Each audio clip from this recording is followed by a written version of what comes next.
Heavenly Father, today we put on the full armor to protect us against attack. We put on the belt of truth to protect against lies and deception. We put on the breastplate of righteousness to protect our hearts from the temptations.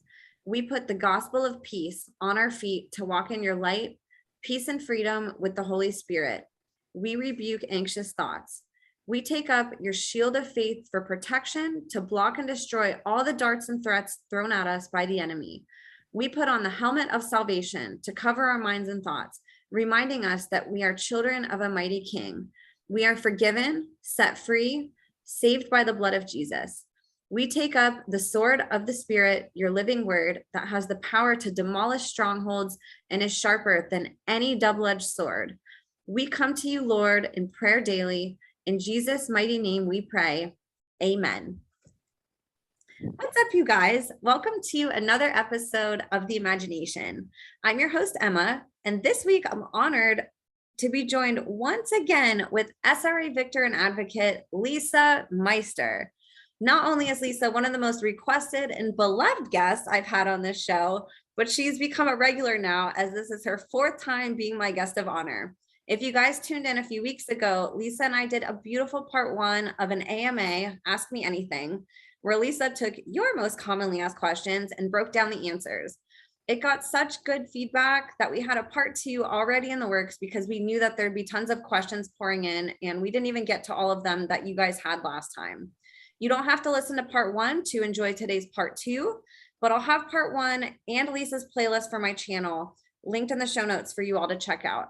I always say this, but Lisa's God-given gift is in her ability to not only carry the weight of her own experiences, but through community building across different social media platforms, Lisa single-handedly brought so many SRA survivors together in this beautiful space of healing, relationships, and love, where survivors now know that they're not alone and they have others to relate to and share their experiences with. I personally could not be more in love and in awe of Lisa myself for her bravery and all the hard work she's doing. And I know that everybody listening that's familiar with her feels the same. And if you're not familiar with Lisa, you're in for an absolute treat, and you will feel the same after listening to her speak. In addition to her managing her budding social media communities, Lisa has written 2 memoirs that I encourage you guys to check out: Only God Rescued Me, My Journey from Satanic Ritual Abuse, and You've Got the Wrong Guy, which I also have linked in the show notes below. She also runs her own podcast, Only God Rescued Me, My Journey from Satanic Ritual Abuse, on Spotify and on YouTube. She's a mother and wife, and just recently launched a new awesome platform called Lisa's World on Spotify/Anchor, which is a monthly subscription to exclusive interviews and personalized insights into the memoirs she's written about her life. In addition to Lisa's podcast links on my channel, please check out all the additional links I'll have in the show notes for all the ways you guys can connect with Lisa through social media and by gifting yourself or someone else with any of her books or new subscription-based platform that I know your loved one will get so much out of. And a little announcement on my end, Stand By Survivors has just launched a brand new Patreon, which I'm really excited about. Me, Becky, and Bridget from the Save Our Children podcast. And we'd love if you guys joined. I also have this link below in the show notes, and you can find all the details in the link. You'll get access to all kinds of awesome stuff, including to be on exclusive Zoom calls where we'll have podcast guests like Lisa that won't be aired anywhere else except on Patreon. This will give you guys more of a personalized aspect to connect with survivors, victors, mothers, and guests that we have on a more personalized version of podcasting. So we're really excited about that, and we look forward to connecting with you guys. But anyways, on with today's show. It is my great honor to bring to you today, once again, my hero, my friend, and someone who will go down in history as changing the world, SRA victor and advocate, Lisa Meister. Lisa, thank you so much for Emma. being here today. I always love it. I love it. I look forward to it. I put it on my calendar. I was like, oh, that's going to be so much fun. We're going to laugh our way through really horrible things. Oh my God. But like, evil's out there. We know that. We're dealing with it, but it doesn't have to make us depressed and angry or shut down, or, it's like, let's talk about it and make it communicable. And that's what I love about you. You can do that. Well, you too. This is stuff that we should be exposed to. Every church should be incorporating this stuff into it. we know that Yeah. we have enemies out there, and whether or not we believe all the same things, there's always going to be spiritual warfare coming out at us. And if we don't know our enemy, how are we supposed to defend ourselves against it? A lot of So people are true. commonly under attack all the time and have no idea what they're being attacked by, how to defend themselves against it, or even what's going on in the world, you know? So I just think that we're talking about stuff that should already be common to talk about. Yeah. And we have to protect our kids. And if we don't know what's out there, we don't know what to protect them from. Like, what if we didn't know that kids get kidnapped and we just send our kids outside in neighborhoods in this day and age just to play and we don't watch them?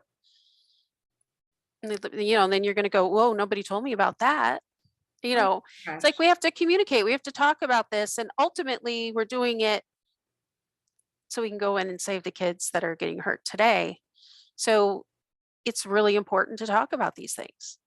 Absolutely. I look back at my own childhood and think about all the things like my parents, I'm pretty sure that they still don't have any idea about this stuff. I don't think they listen to my podcast, but I think about all the parents that have no idea, like mine, you know, especially growing up. My parents, I did everything alone. I would go play in the woods for hours and hours. I'd go on all these crazy roads, go in abandoned houses, just Yeah. everywhere. And my mom would be like, come home at, whenever the sun goes down. And I think Yeah. about all the times that I was so vulnerable and susceptible to this happening to me, being in desolate Right. areas, just me and one other friend in middle school running around by ourselves. And I just think, thank God that God was protecting me and that nothing did happen to me, but Right. I think about just how naive I was. And it's not that you want to make a child fearful, but at the same time, it would have empowered me so much to just have discernment and awareness to look around. I didn't even know that there was anything to look out for. Right. And if you're walking to your car at night and you're not looking around to make sure, you're safe as you go to your car, that makes you vulnerable. 100%. And actually, this would be a good segue into the Q&A today. So last time that Lisa was on, we did an AMA and Ask Me Anything where we had listeners and subscribers send her and I questions that you guys had. And a really great question that somebody actually asked this time is, how do you explain SRA to a child? I think that it has to be age appropriate. Kind of Yeah. like when a little kid asks you about sex, the parents are always like, "Ugh, here it comes, you know. So we had this conversation with the pastor's wife once when my kids were little. She goes, Lisa, we just got to the 10 commandments. What did you tell your kids about, don't commit adultery? And I said, well, my kids were pretty young. I said, my husband said, don't go kissing on someone else's wife. And she's like, oh, I like that. you know so but like you can set things up where they know the names for your body parts, and then if they start saying somebody is touching you, they've already got vocabulary to explain things. That there's people that want to, if you ever have anybody who wants to touch you somewhere you shouldn't. So like that's not SRA specific, okay, that's more sexual abuse specific, but you can't really go into details with kids Yeah. about there's demons, there's whatever can be really scary. So like if we give them some vocabulary and it's say, now some people are bad and they want to touch you in your private areas, and we don't do that. You always tell mommy and daddy. And then going through the Bible stories with them, about the devil and about God. God's the good guy, and he's right there for you. And the devil wants to hurt you and make you sad and kind of like open up some of that vocabulary. So there's evil. So if you see evil, you tell mommy, you tell daddy, and just some of very basic things. Now, like with my kids, it was kind of complicated because I was having flashbacks. It was um my kids were 5, 3, and 1 when they started. And And they're, then I had another baby a couple years later. yeah. So what's wrong with mommy? Why is mommy crying on the couch every day, all day long? And so we started out with, well, grandpa hurt mommy. And so mommy's sad. And then over the years, it's like, well, grandpa was part of a bunch of people that hurt mommy. And so just like as they were more curious, or they wanted to know more specifics, and eventually it's like, the devil is really bad, and he has people that are willing to do anything that they want him to do. And I left it there for a while. So, so just adding the layers like you do with anything else for kids.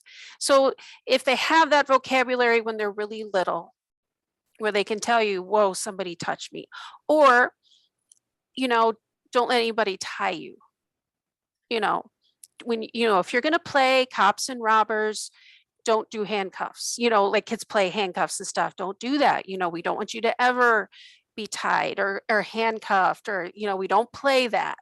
And that kind of sets that up too, because there's always captivity sort of things for SRA kids, so I don't know. Is that you think that's a good answer? Oh yeah, I love that. Okay. Especially the body parts. One thing that I've learned from these mothers that have lost their children and have gone through court is most parents don't think about using normal anatomy when they're teaching their kids their body parts. They say wee wee, or something that's a little watered down. And when a Right. kid's sitting in a courtroom and they're getting forensically audited by an auditor, they say those words and they're invalidated for their experiences. Right. In the forensics, they say, well, you weren't abused. You didn't even say anywhere that, anywhere normal that somebody would touch you. You didn't even name one of your body parts. And so Right. it actually puts parents and kids into a really bad situation if something were to ever happen. And God forbid it does. It always seems like it happens to people when they don't expect it. So Right. I just think that that's normalize naming the parts of our body what they're actually called, and don't make that something weird for kids. I think that that's a huge one, Right. because if they have the awareness of where and where not to touch, that can save them from so much. If they don't have that, what's stopping a teacher from violating them, or an uncle or a grandfather, a friend's parents?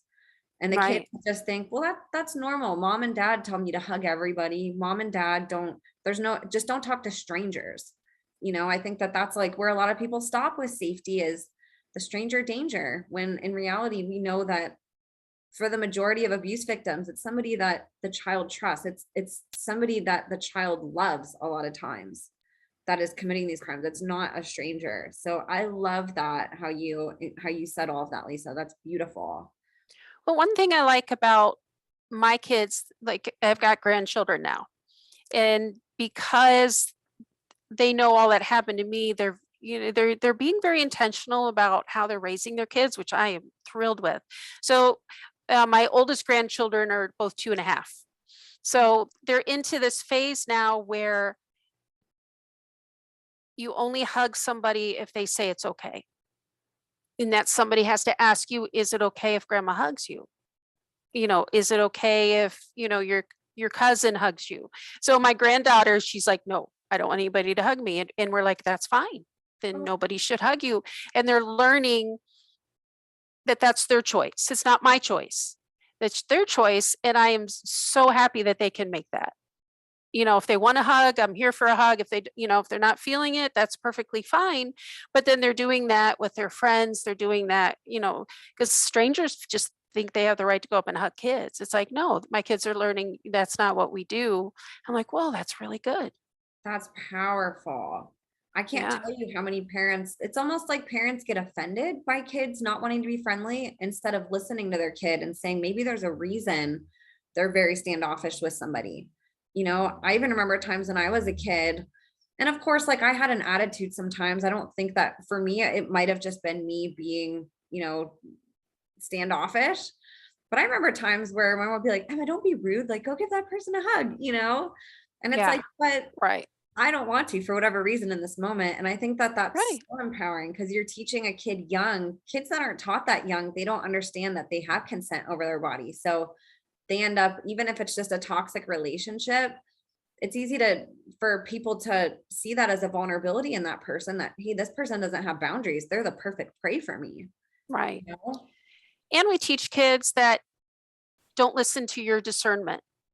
if you're not trusting somebody, you're wrong. Right? So Yeah. it's really important to teach our kids, if you're not feeling right about somebody, listen to that. Listen to it.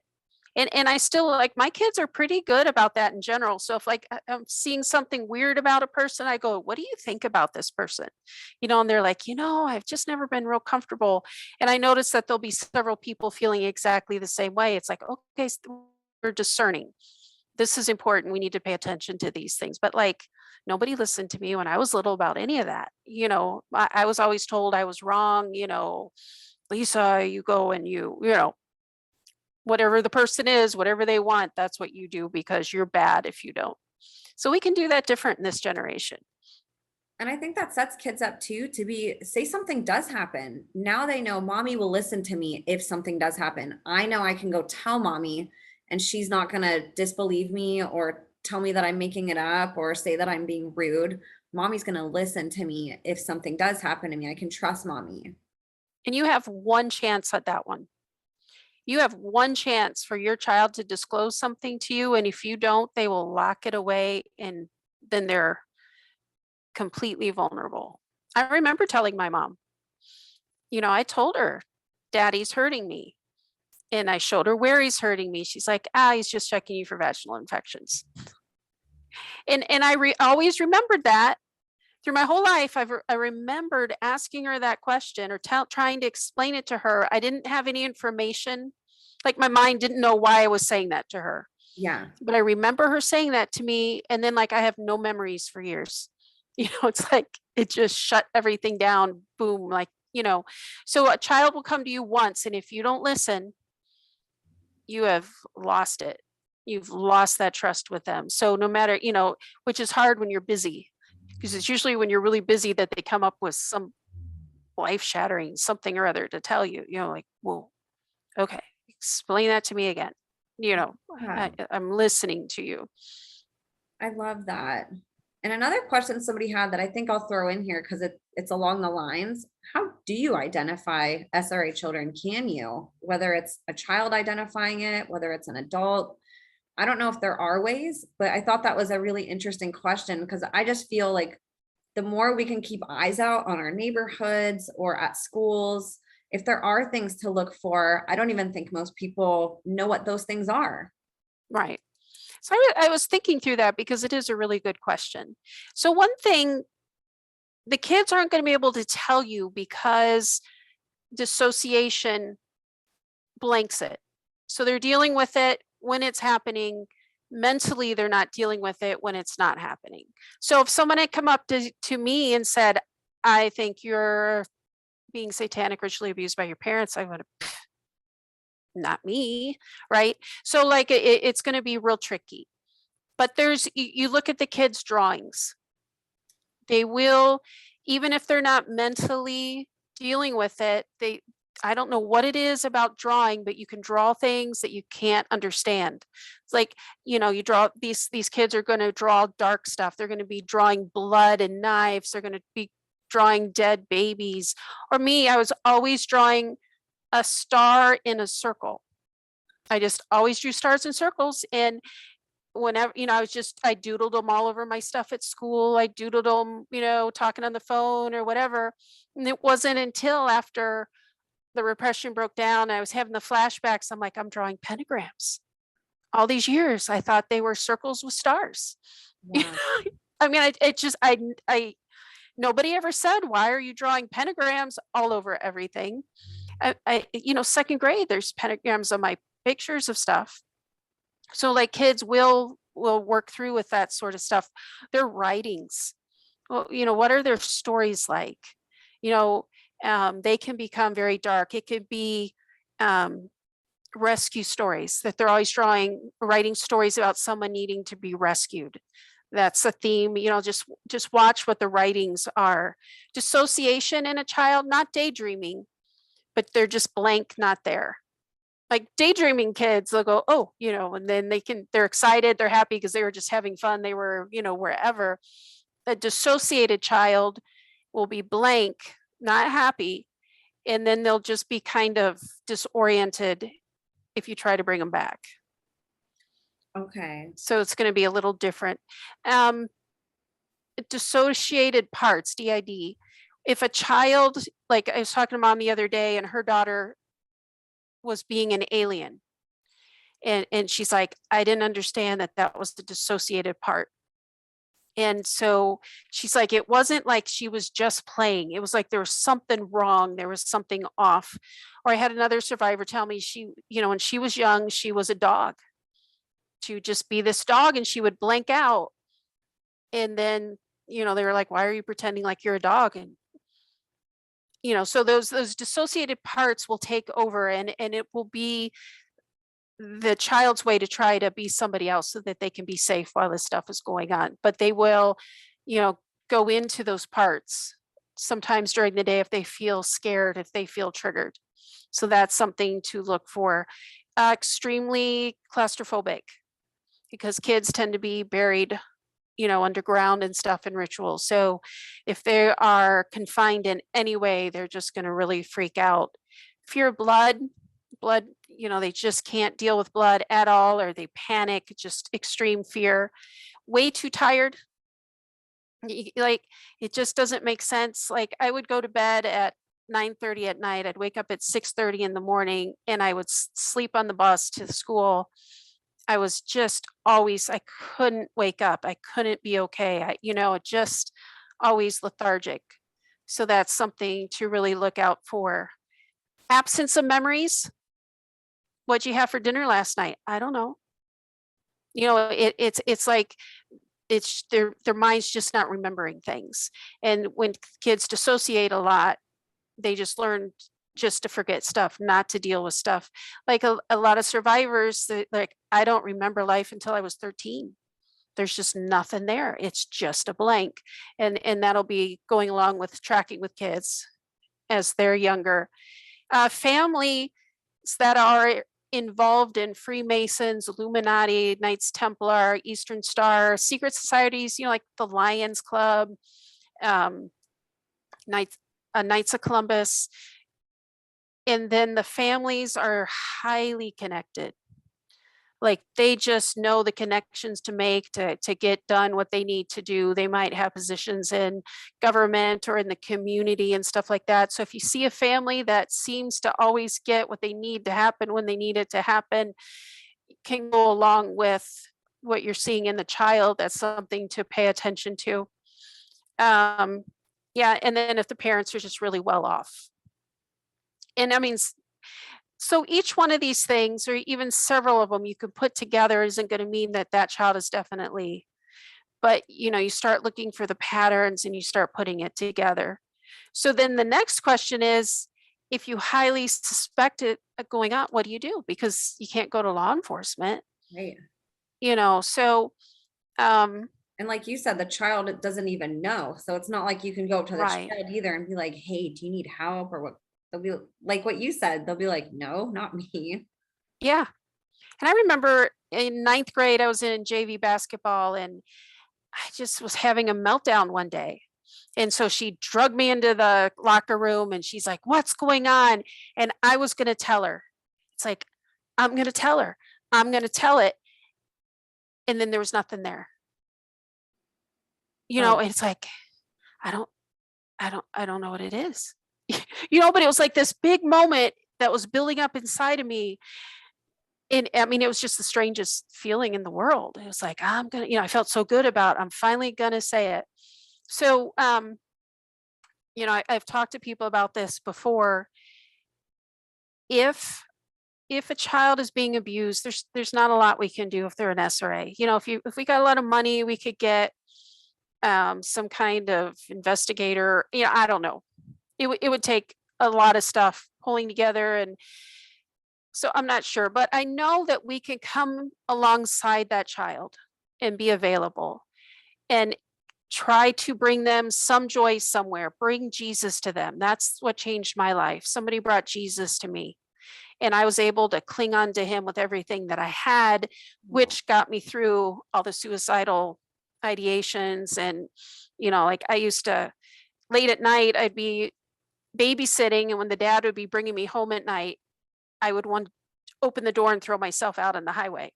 And I felt like I was going to do it. And I'd, dig my fingers into the seat underneath me and just hold on. I was so afraid that I was going to do that, so like God got me through it. So, if you could take them to church or, have them, give them gifts, let them know you care about, if the, hey, do you want a hug? Give them a hug. Just say, I really care about you. I hope you have a good day. Or, just coming alongside and just, it might be really little, but like, I know for me, the few people that I remember in life doing something just really nice at a certain point where I just felt like I couldn't keep going really made a huge difference. And then eventually the child will start disclosing, will get to a point where they can handle things. And then being someone that's, like I used to wonder about that. And there's nothing I could do, but I want you to know I'm here for you. And, how can I help you? Let's go out for coffee once a week and you can talk to me, or, let me bring you a meal. Let me pay for one of your counseling sessions. Let me help you find a counselor. Oh, we need a safe counselor for you. Let me help you as you do that. Just so come alongside survivors. I wish we could just, send the FBI in and do a raid, and, hopefully soon we can. Yeah. But those little things I think do make a difference, because it's like, a lot of SRA survivors that I've talked to, they didn't have anybody in their life that they felt love from. So even No, if, I think that there's also power if somebody doesn't know what's wrong with them, they're just having a bad day and they don't know why. There's really power in being there for somebody and not just saying, you don't have anything wrong, you live a great life, like just get over it. Let's come on, I think there's something really beautiful about sitting with that and being like, you don't understand what's wrong and it's okay to have a bad day. Just know I'm here for you. And if you want to talk about anything, I'm here. Those little that's things go important. such a big way when somebody doesn't understand what they're struggling with. Yeah. Just to say to a child, I'm here if you ever need someone to talk to. Yeah, They're 100%. like, really? Because most kids don't know that that's an option. So being, like I used to teach elementary school in inner city Detroit, which nightmare scenarios for these kids. I can't even I imagine. just so there's certain kids that were being abused. I know they were being abused, but they had to tell me they were being abused. You know what I'm saying? And so I would just try to be available. I would just, I'm always here if there's anything you need to tell me, and just try to smile at them, or hey, what's going on today? You look really sad. Just like noticing, like, and like calling out emotions to help them to identify emotions, because most abused kids, like, they're just shut down. Like, oh, you look sad today. They're like, oh, do I? I didn't know. Am I sad? you know, and then that can get a conversation going. And that just shows compassion to, if I'm having a bad day, my husband's like, Lisa, what's going on? It's like, oh, wow, that's really nice. Now my day's a little bit better. Right. Compassion. Instead Yeah. of And kids need gaslighting. it more than we need it. Oh, yeah. And I know like SRA and in a lot of these cult families, there's so much gaslighting. Like you're not allowed to complain or feel bad or sad. It's just pick up and move on. You're not allowed to sit there and sulk.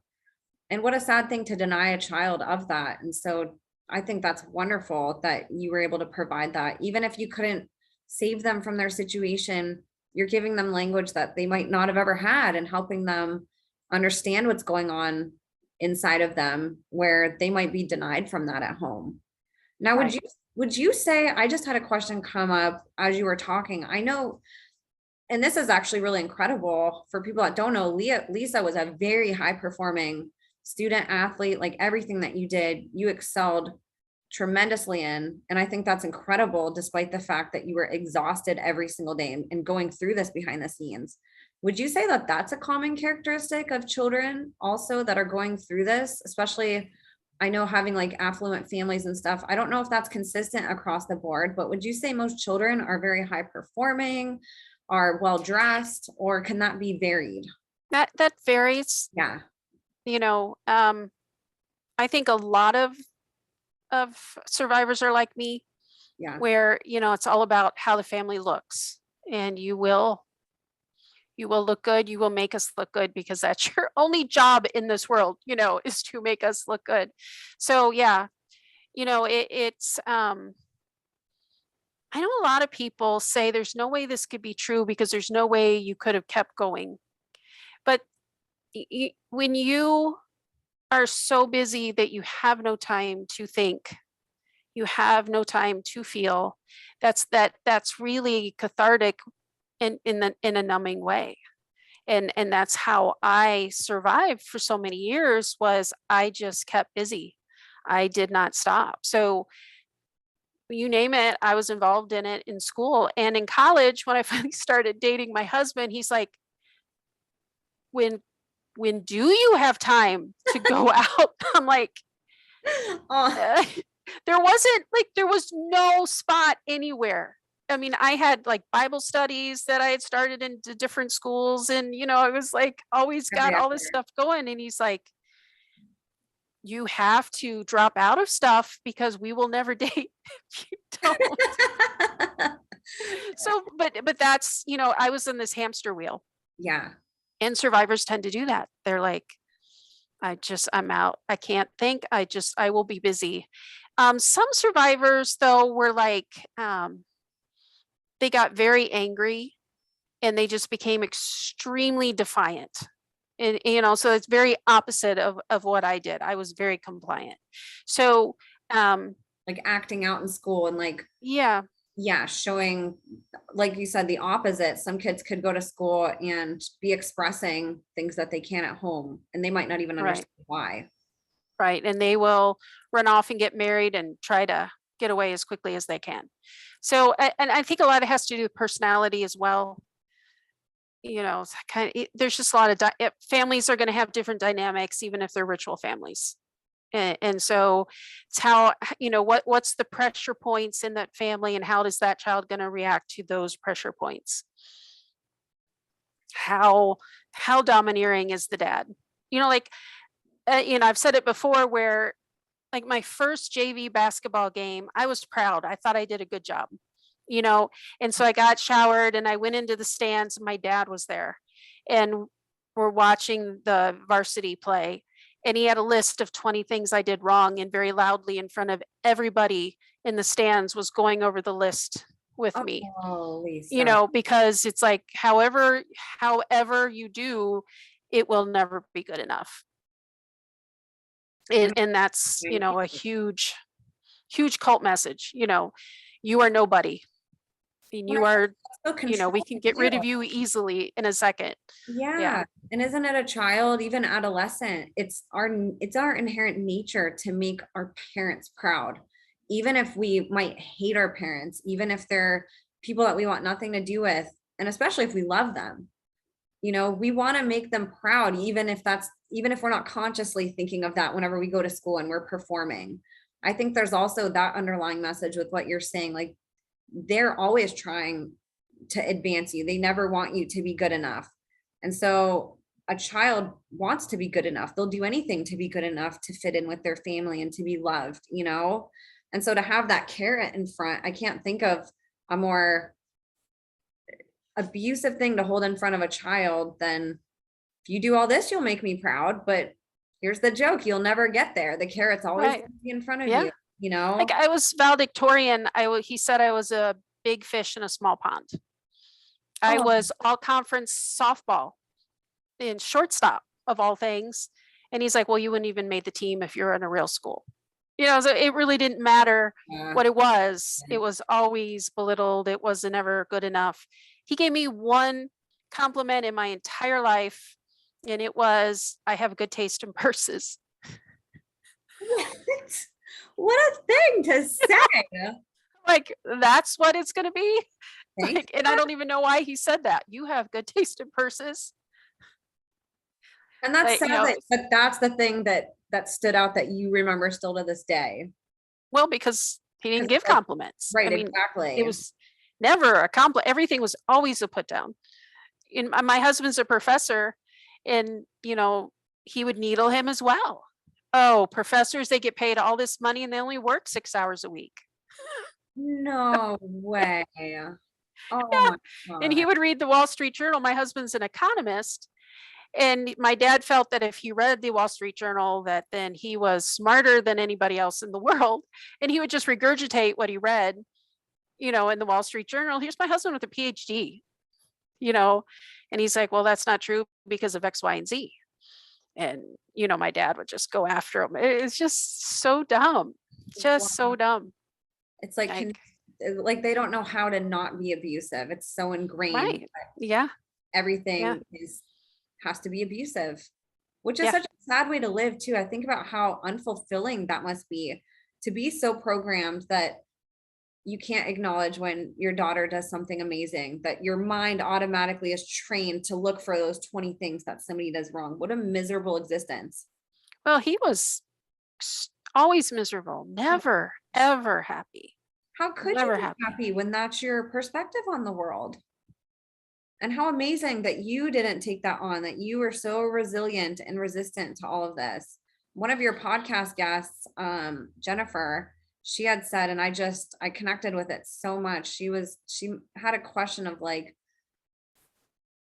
how come some children are so connected to God that they never give in to the system where the majority of people do? What makes some children so resistant to it, and I thought, what a great way. She worded it better than me, but I thought, what a amazing thought, that it's like God picked you out and said, nope, that's never going to be for you.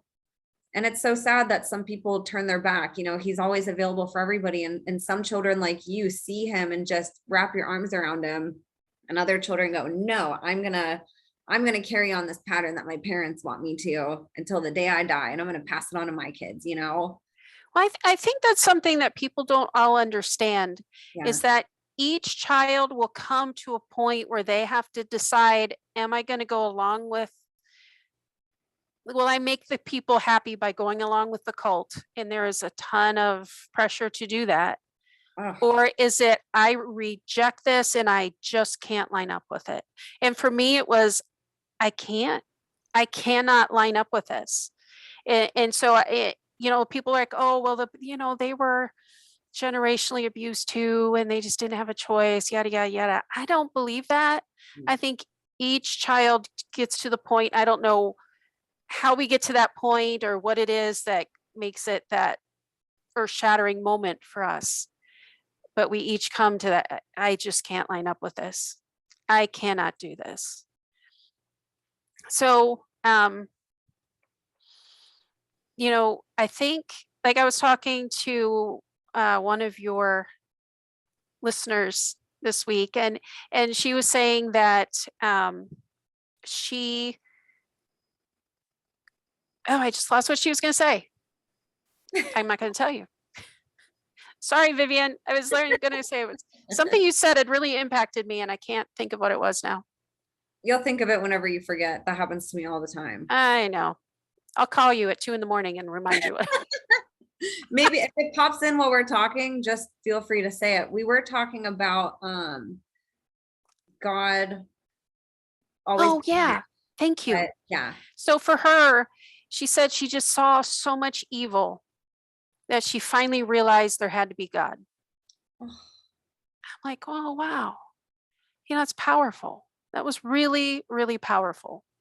And I loved how she expressed that. And that's true. And I've heard of some survivors getting saved, accepting Jesus without ever being in a church because of seeing the evil in their abuse.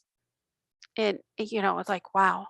Or Jennifer, when her daughter said, don't worry, mommy, Jesus takes me to heaven when they hurt me. Oh, that interview had me crying. What an angel. Yeah. She was 4.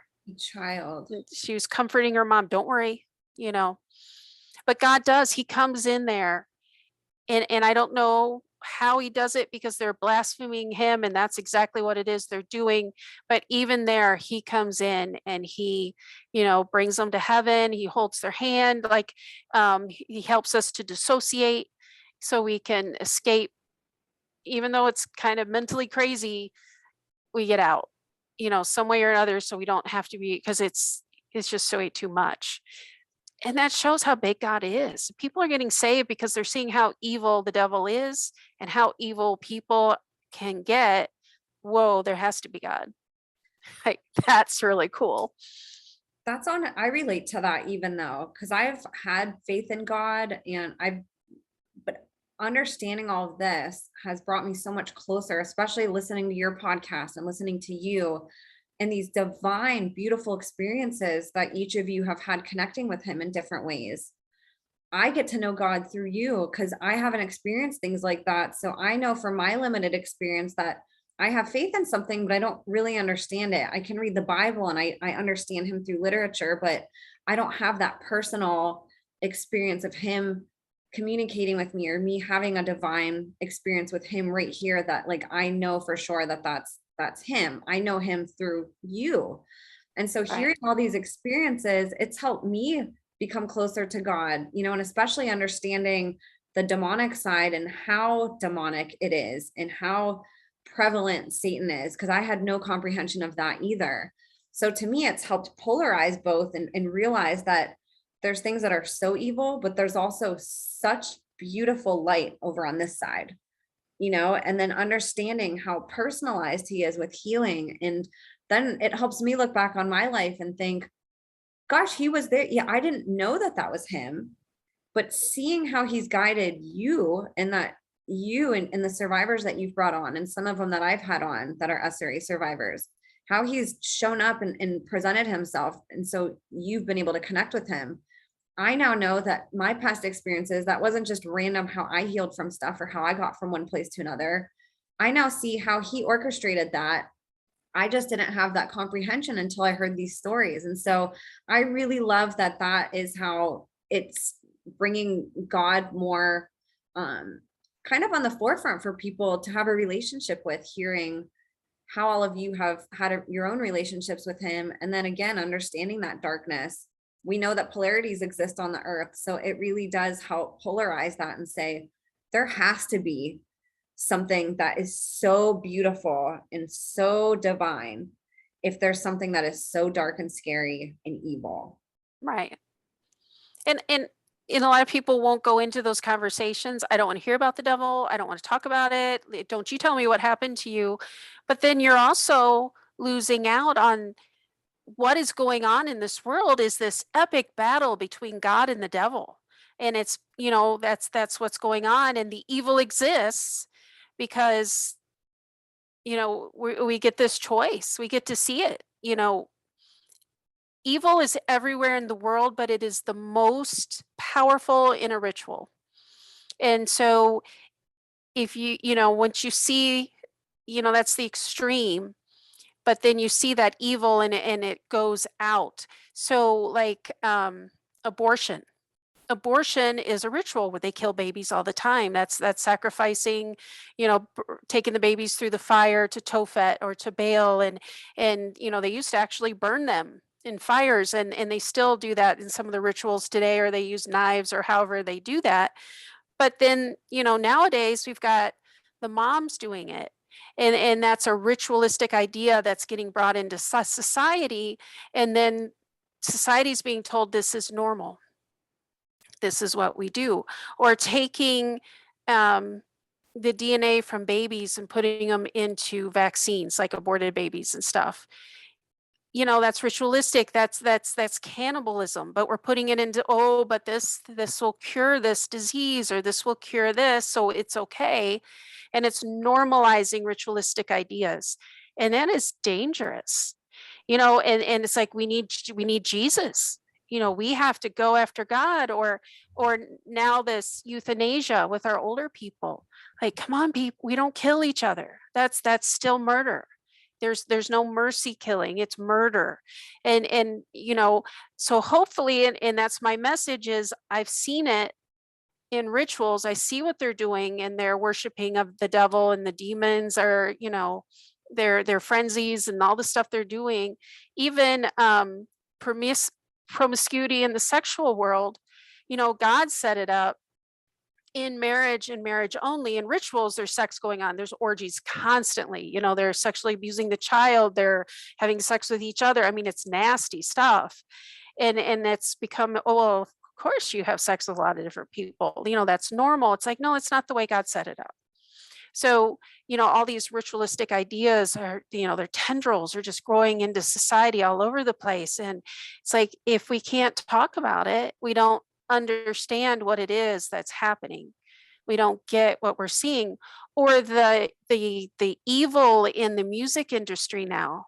Oh my gosh. Like Cardi B, I think her name is. I don't listen to any of these Yeah. people, but she was saying that there was a song and she didn't want to sing it because it was giving power to demons for her to do it. And she goes, and I don't want to do that anymore, but I can't stop. So she had lost control. So, it was giving an open door to the demonic to do things through this song. And that happened. So we've got some really evil stuff going on with songs. Some of the videos, they play with songs. They're doing ritualistic things in the videos. They're showing it. And if people don't understand that this is real and they're normalizing it now to society, that's a problem. Or like in Pennsylvania, a friend sent me this thing that they're starting Satan clubs in schools. It's like, we cannot allow that. You don't open the door to, Satan comes to kill, steal, and destroy. We start opening the doors in our elementary schools. God help us. We need to understand what's going on, why it's going on. And as a society, the devil is getting people ritualistic in what they're doing. If we don't understand what rituals are, we're not going to see it. We're not going to know. It's not a big deal. I can't tell you how happy I am that you brought that up, because that's been a revelation in my own life. Even I talk to Becky and Bridget all the time. We constantly, like, we see the world so different. And how can you not after learning this? But that's one thing that we bring to light a lot with each other. Like, we'll send each other music video and be like, can you this is literally a ritual that they're doing. That's literally Satan that they're featuring in this video. And like, they're making it look cool and hip. They're covered with blood or whatever it is. And children are watching this and being like, they're so cool. I want to be like them, and it terrifies me now. And I look back on before I knew all this and how normal that was for all of us to see. And that I just thought that that was normal for some reason to see all of that, because they embed it so deeply and they've done it for so long that society's programmed to literally look at that and to be entertained by it. Right. I just cannot, it makes me so sick now. Yeah. Or like Marvel movies, the Black Panther, because my kids love watching it. So I sit and watch them with them. But the Black Panther, the king needed to go talk to his ancestors to get advice to deal with what was going on. So they put him underwater and they were chanting and they were doing all this stuff. And so they got him to the point of death so he could go talk to his ancestors. I'm like, it's a ritual. They get you to the point of death and then they bring you back. It's exactly a ritual. Hello, people. It's just so shocking. Or it's talking to a mom the other day, and she was SRA from her parents, and then her two daughters were as well. They didn't understand, so it was horrible. But her daughters were watching Red Panda. It's some new movie with Disney. Oh. And she goes, Lisa, there's ritual stuff in there. She's like, my daughters were freaking out. They were dissociating and they're just falling to pieces watching the show. And I'm like, well, let's sit down, watch it. Let me see what it is. She's like, I couldn't believe it. So it's just, the rituals are in a society now and they're normalizing it. It's like, we need to wake up and say, hey, that's a ritual. That's real. Let's have nothing to do with that. That's not okay. And we'll just keep calling it out. Somebody's got to start saying no. 100%. Thank you so much for bringing that up, because I think more and more people are waking up to it. We saw it with, who was that one artist? Lil Nas X. He had like a video where he was like literally giving Satan a lap dance. And it blew up. People were actually concerned about it. And the concern was what went mainstream versus him being celebrated. So that gives me hope that there's actually people now recognizing that and more people talking about it, but there's not enough people because it's still happening. Like, we just really need to shun that, not give it any of our attention, and not let these people, like, make them struggling artists. They don't deserve a platform if that's what Right. they use it for. We're any attention is good for them, negative or not. So I it's think one of it's also really important to point out that we should not be afraid of the demonic. And I think a lot of people think we should be. They're just terrified. Oh my, yeah. we can walk into the demonic. And as Christians, we can speak to it and we can rebuke it. And, people's like, this energy came into my house and I was terrified. It's like, rebuke it, tell it to get going in the name of Jesus, get out of my house in the name of Jesus. And, just like in the Old Testament where they go around anointing with oil, anointing your doors and praying, go around. I think Bridget talks, or Becky talks about that. She goes around and she anoints her doorways. Go ahead and do that. Don't be afraid of the demonic. So, like, people say to me all the time, aren't you afraid? You're calling this stuff out. Aren't you terrified? I'm like, no, I'm doing, because I'm lining up with what God's telling me to do. I'm not going to be afraid. I was in rituals as a child where they had the most power over me and they did not destroy me. They're not going to destroy me now. I'm going to, we can go into society, we can call things out, we can say what they are. We don't need to get everybody terrified and afraid. Oh my goodness, it's the demons here, we're going to die. They don't have that much power. They can scare us into bad behaviors or they can push people into bad behaviors, but it doesn't have to be us. And so we put our nose in the Bible and we spend our time praying and talking to God and, worshiping him and have a lifestyle of being Christ led. We don't have to be afraid, just like the disciples in the New Testament or Paul. Like, Paul really interests me because he was the one that was in Rome, and Rome was demonic. I mean, they were worshiping demons. I mean, it was bad. And so I went and read everything that he wrote. It's like, okay, he was dealing with it more than anybody else at that time. How did he deal with it? He would just rebuke it and go back on talking about God. He gave it, it's like, get, in the name of Jesus Christ, Nazareth, be gone. And off you go, talking about Jesus died for you. Let's talk about salvation. And, so we talk about scary things, but I don't want us to be afraid because God is more powerful. And it literally says in the Bible that fear is a spirit, and I love that Yeah.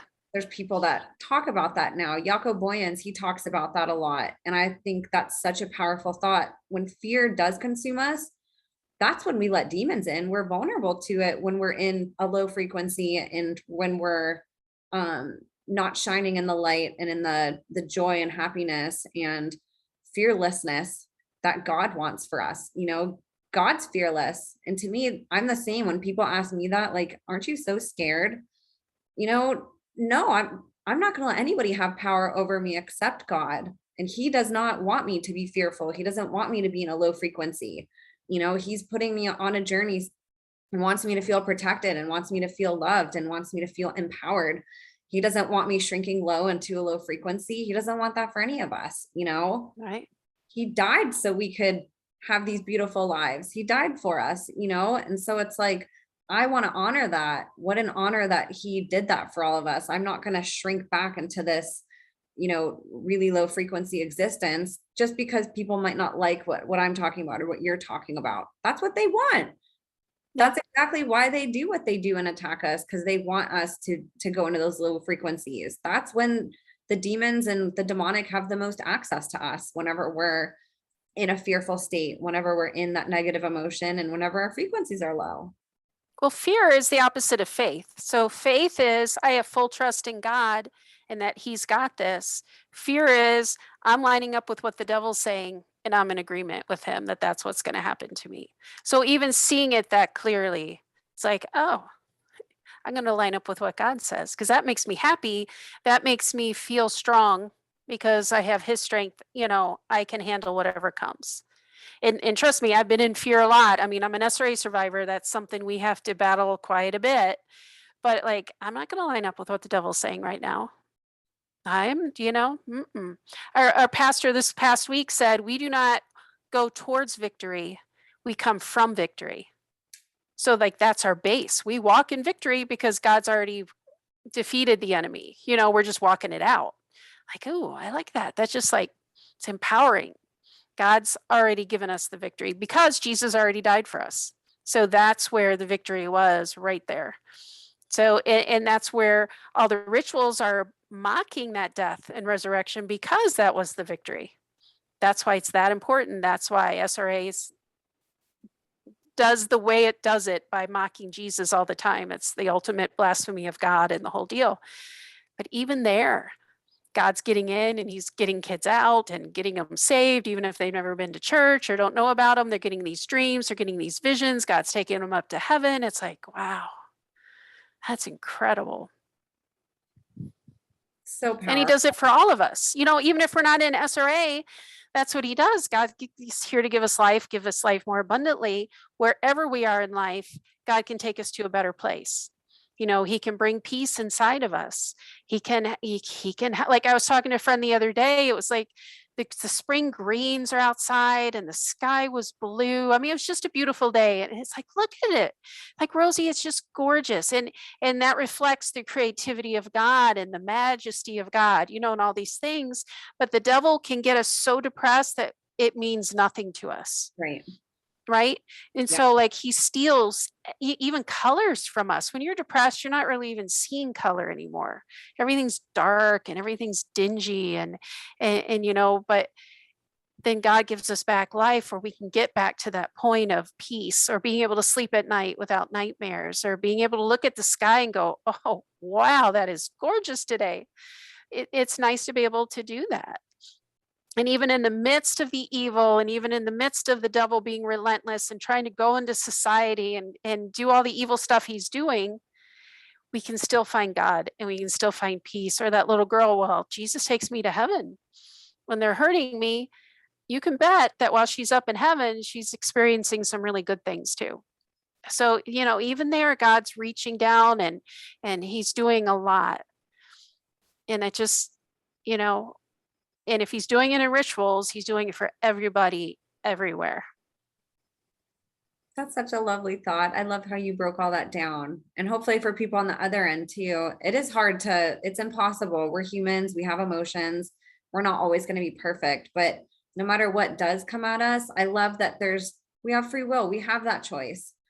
We can be susceptible to staying in a negative emotion, or when one hits us, we can say, how do I get out of this as quick as possible? And what would God want for me? He doesn't want me to suffer. He suffered for me. He wants me to be joyful and to see all the beautiful colors that he created for me to see, and I love that there's always that choice. And I love that you bring so much light to that. You're so colorful with everything that you're able to paint for people to see.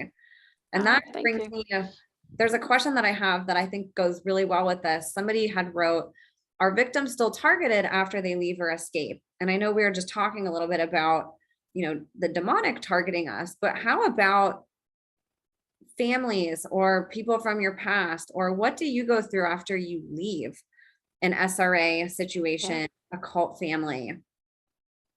Well, if you're going to call it out in a family, you are very quickly going to be kicked out of that family. I lost, I have my parents, I had my brothers, their wives, their kids. I mean, it was just all gone. Like my one brother was getting married. He sent me the invitation and he said, I just wanted you to see the invitation. You can't come. And then he sent me pictures after so I could see what I missed. Unreal. Like, you've got to be kidding me, or my one brother sent Lisa these several pages against me, like this document, to every person I knew. Like, I don't know how he found all these people that I like, pastors I'd had, campus pastor in college that he wasn't at. I mean, like, I have no idea how he got as many names as he did about how crazy I was, what a great man my dad was, how dare me say anything about him. Lisa's crazy. Don't listen to her. They made phone calls to people. It's like, I Oh don't my like, gosh. you gotta be kidding me. I mean, it was just like blow after blow. And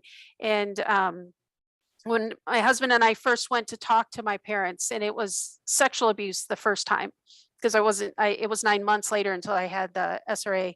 And so immediately he went to all his brothers and sisters to tell them about this. And then I started getting hate mail from my aunts and my uncles and my cousin. Well, how dare you say this about your dad? He's been such a wonderful man to you, like, gotta be kidding me. Or, um, yeah, so like, even just recently, I had a guy from college back when my husband and I were in a Christian group in college, and he's come back now, and he's like, "Did you get your parents' permission to write this book about him?" I'm like, "What are you talking about?" Unreal. Oh And my he's God. like, um, "I'm contacting them because they should sue you, because you shouldn't have done this without their permission, because you're going against the 10 commandments that says honor your father and mother. You're obviously evil because you didn't dishonored them with this."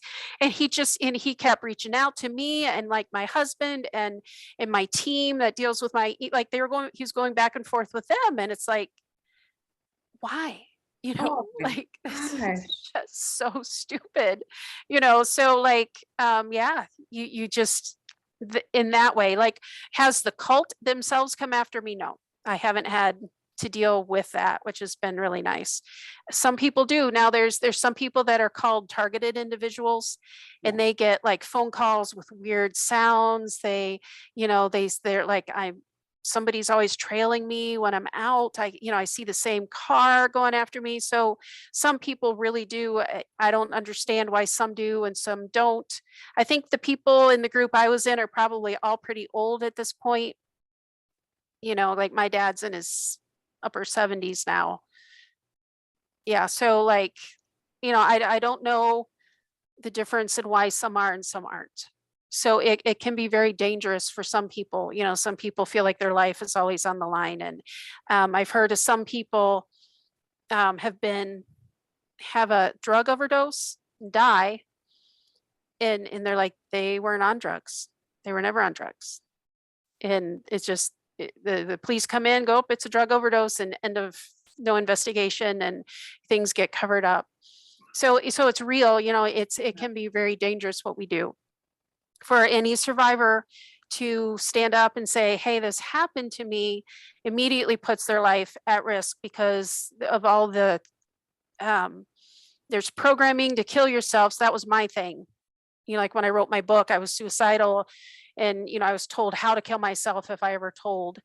um and so there's that programming that some survivors do kill themselves, because sometimes you go into a program, you don't realize you're in that program, and you just go do what you're supposed to do, because it's just like this mindless, it's kind of like, if Uh-huh. someone's hypnotized, sometimes they'll do what they're told to do, and they have no idea they did it, and they come back, it's like, I didn't know I did that, and they'll show them a video. It's so funny. But that's what they're doing in this sort of thing as well. And then for some people, they are targeted and killed. The overdosing and stuff, they can make it sound normal, whatever. So always honor that in a survivor. Like, wow, this is very courageous of you to come forward and to talk. It's like my mom was saying, you don't just don't think about it, because you don't want your kids taken away from you.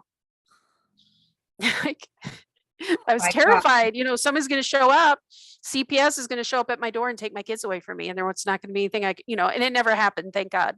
But that was a huge, like, there's nights I was crying in the hallway trying to keep an eye on all the doors of my kids, because I have four. I think we had 3 bedrooms going at the time, just trying to keep an eye on everybody so that they weren't taken. So yeah, it's they are targeted. It is difficult. Mostly it's attacks from friends, family. Getting, like, I haven't seen my family in 20 years. You know, and you have to, and like, my daughter's getting married. This is my 3rd child to get married, and having a table without any of my family there is humiliating. It's shameful. It's like there's something wrong with me, because you're supposed to have all the family there, and you're supposed to be, And it's a big sacrifice. And some people don't, they stay in the families because they're not willing. It's like, all I have is, if I Yeah. don't have them, I don't have anybody. And that's a big fear for them as well. So they'll stay in it. Some stay in it because of that. I think it's unbelievable that any of you get out with all the measures that they take to keep you in, and then that you literally lose. When you're young, you're confined to your family. They control you in every aspect. And then once Yeah. you get out, then they say, "Oh, that we're all that you've ever had, and we're never going to talk to you again." I think that's so horrifying to think about that. And then you're trying to overcome all the abuse. You're already so vulnerable and emotional. And then now you have to deal with losing everything that you ever knew and trying, like you said, like making a life without that. And all you might think, like, well, why would you want anything to do with a family like that? And maybe you don't. But it is those instances where you might have a wedding, you have a child, whatever it is, you're celebrating something and you don't have that support of a family that you see everybody else having. Right. That's, I can't even imagine what that's like the strength. Survivors are badasses. You guys are just straight up badasses. That's why when people are like, they worry about you guys, we should. I worry about you all the time, your Uh, safety, especially, and just how all of you are doing. But I also know that there's nobody stronger than all of you for what the fact that you're here out of there speaking with your real name, talking about all this. You have a family, you have a life, you're running businesses, writing books. Like, we have so much to learn from you guys. Like, you're the ones we don't have to worry about, when it comes to, can you overcome this? Yes, they can. Like, look at everything else they've overcome. I admire it so much, but it's no wonder why the people that do get out, why such a high percentage go back. right. Because, and especially with those threats, oh my gosh, my kids' lives could be in danger. I need to go back and protect them. Sometimes it's not even about what they want, but about how it can affect something else in their life. I know survivors who have lost jobs. Like, there's just so many things. There's so many ways that they do target you. You're just an absolute walking miracle, Lisa. You and everybody who's standing here today who got out of that. One thing I wanted to cover too, it's not necessarily related to that, but we talked about it a little bit ago, but I get asked this a lot. And I think that this also ties in with it, is Freemasonry and the roles that it has within the cult, the importance, and even other secret societies, and then how that transfers into normal society. Because I get people who are like, Freemasons aren't bad. There's lodges. Why would there be lodges everywhere? And why would they be public with it if it's bad? And Right. so some people ask, like, are all of them bad?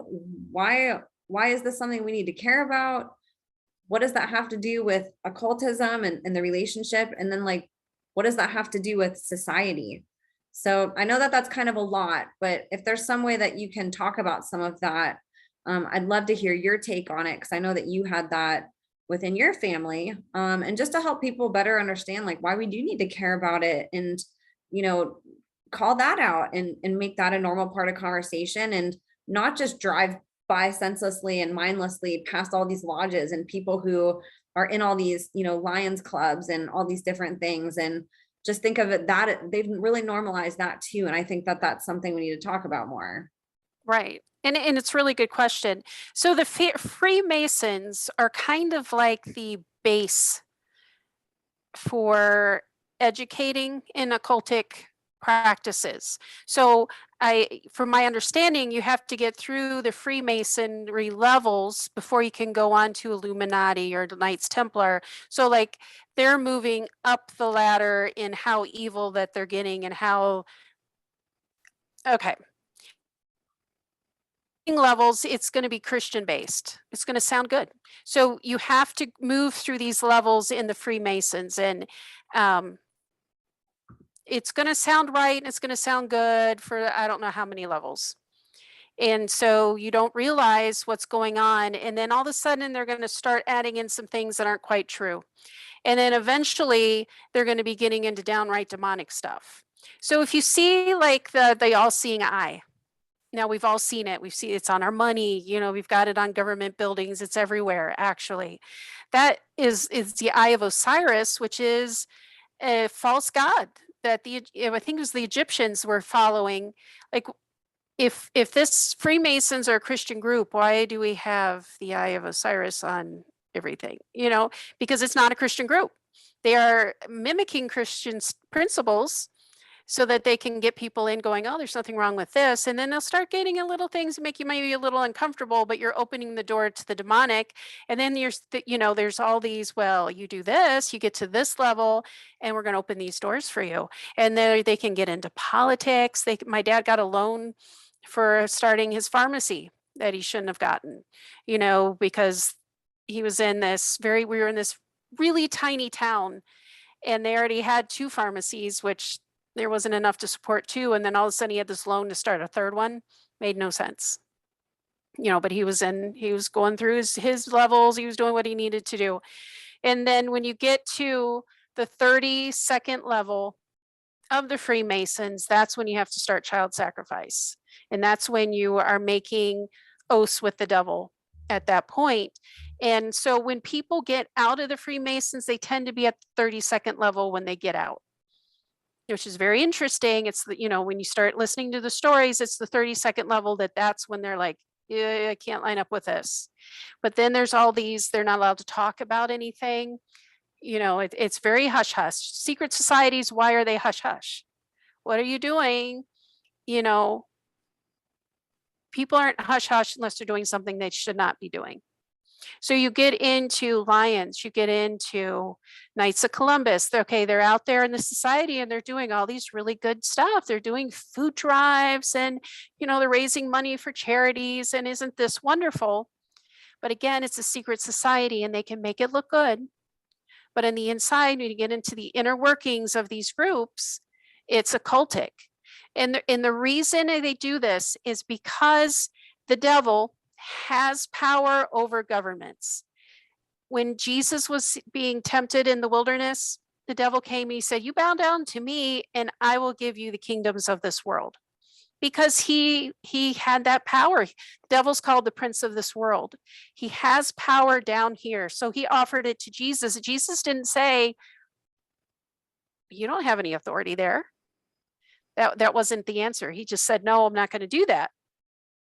So because the devil has the power of governments, he wants to put in people that are willing to do anything he wants to do into those positions and they have a lot of power.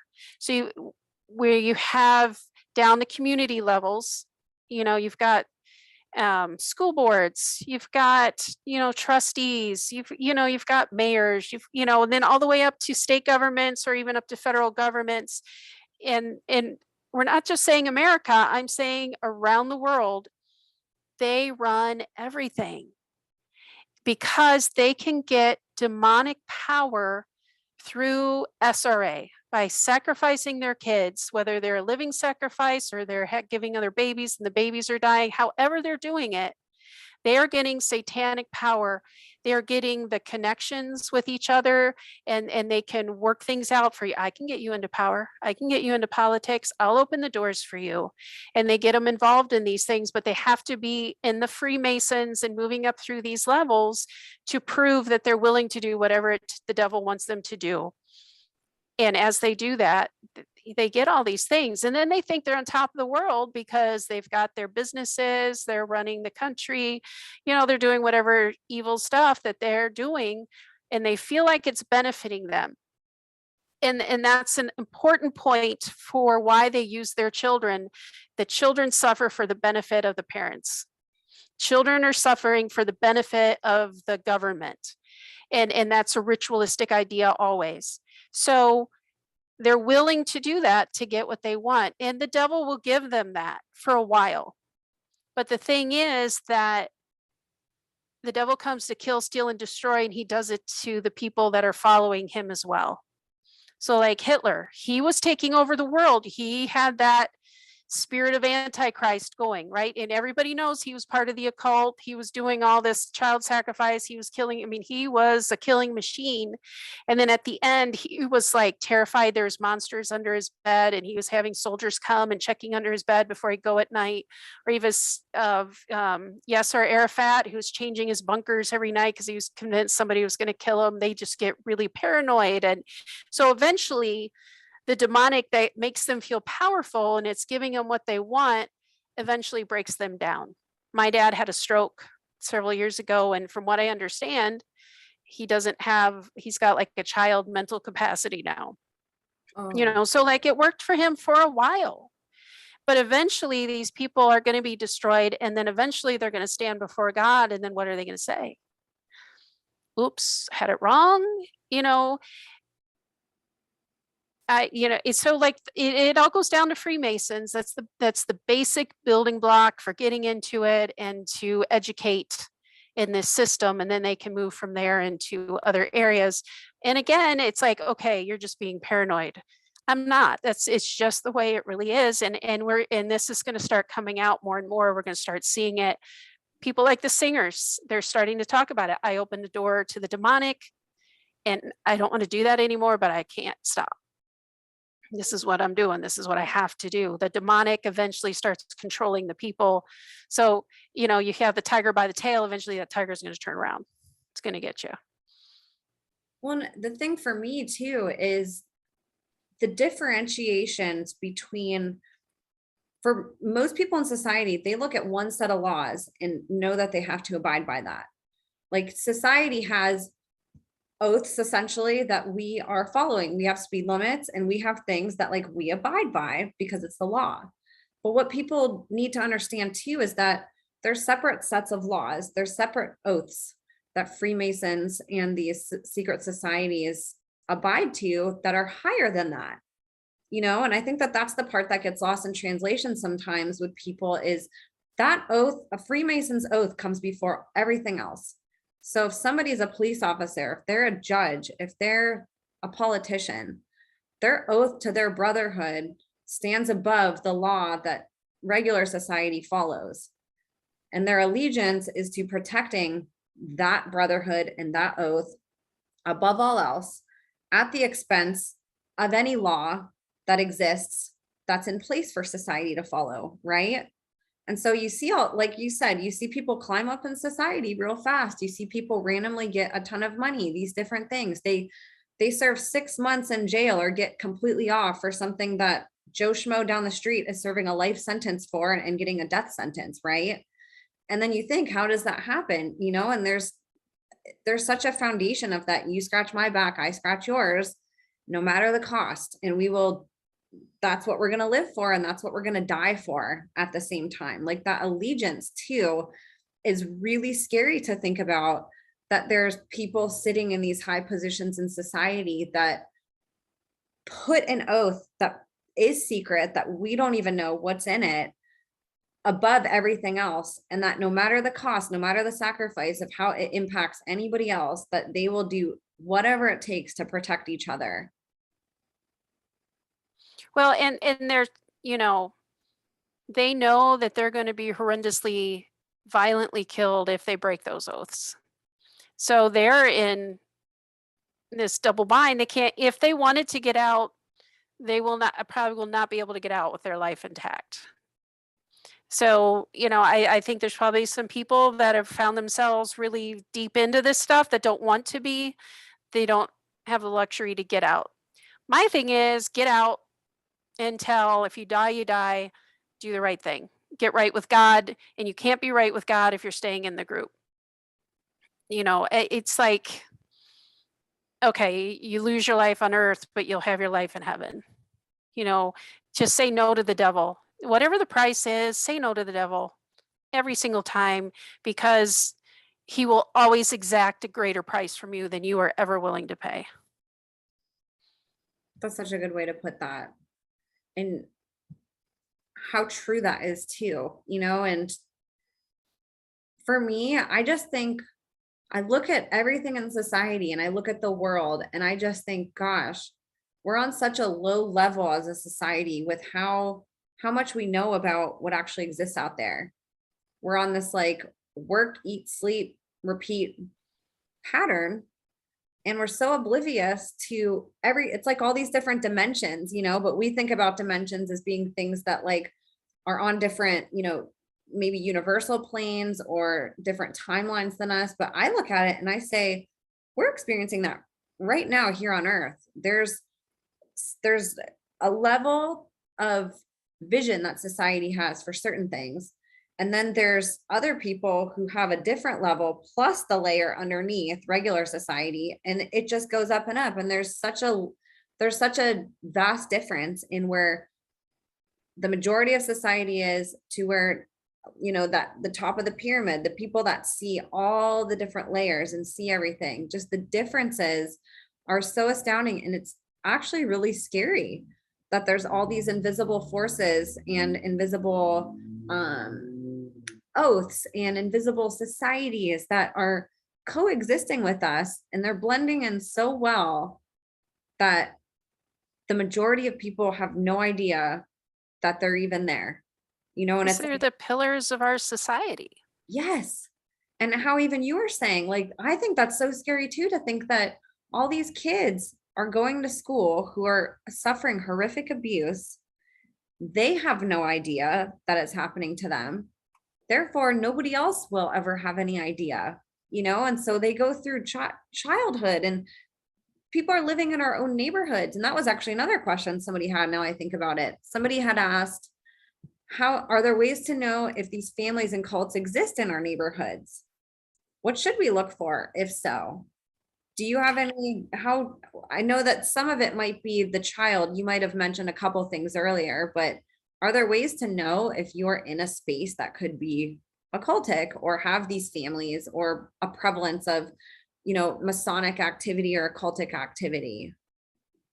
You would have to know what groups the parents are involved in, because they're not going to have anything, they're not going to have pentagrams on their front yard.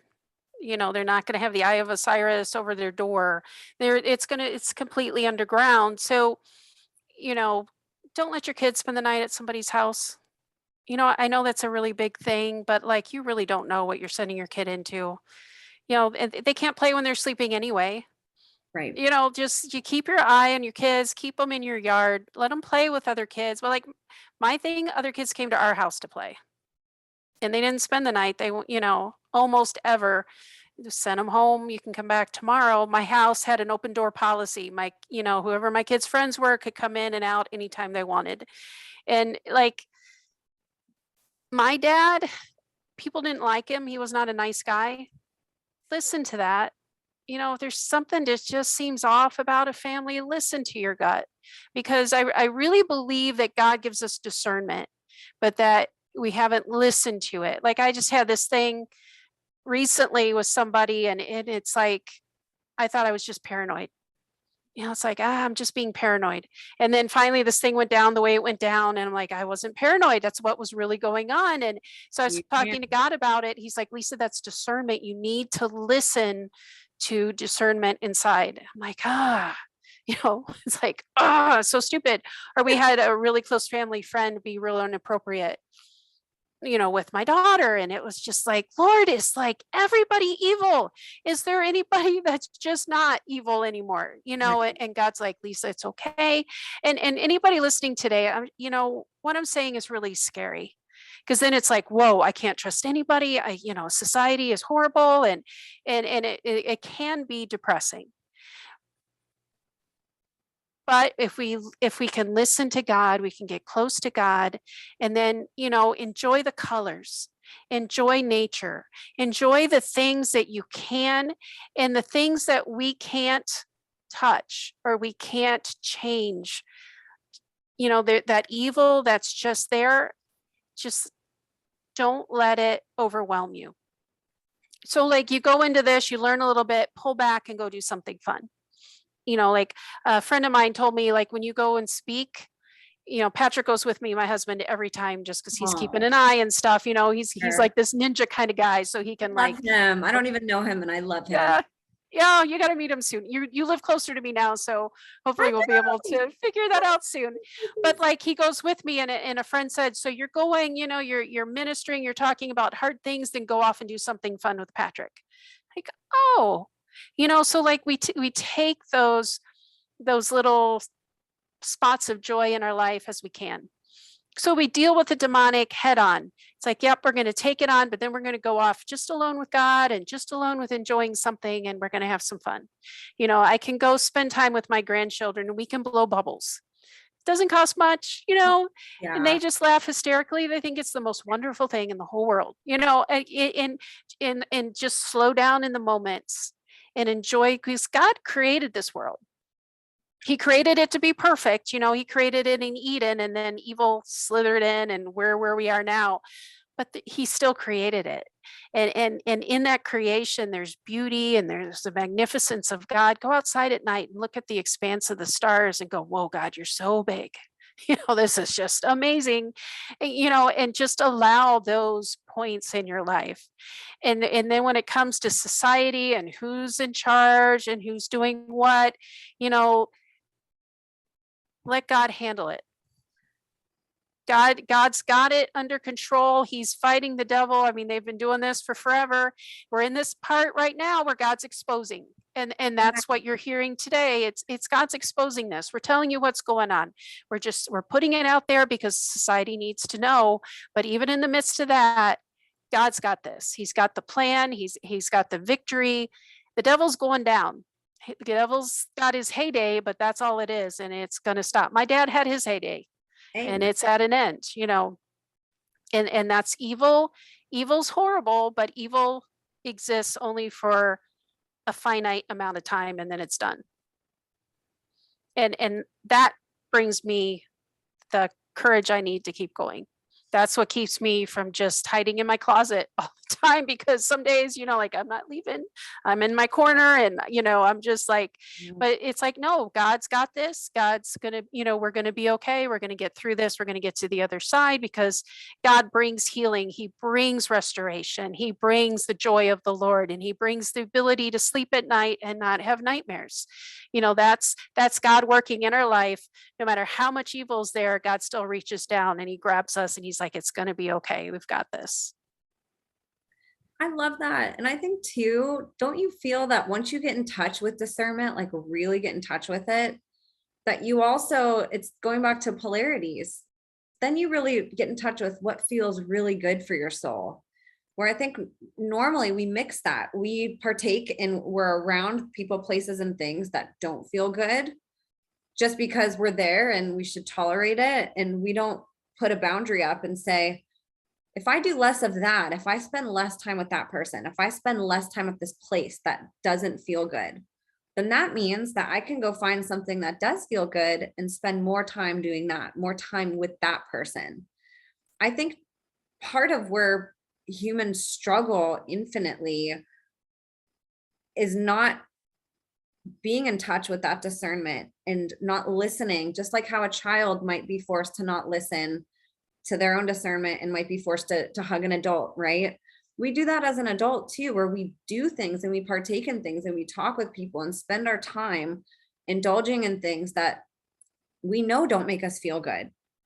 But we're so used to not feeling good that we're also on the opposite end, not used to paying attention to things that make us feel good. So I think there's a beauty in really coming to terms with that evil that we understand exists, and with understanding how something might make us feel or how a person makes us feel. Because when we back away from those things and we let those things go, it's really sad. It hurts.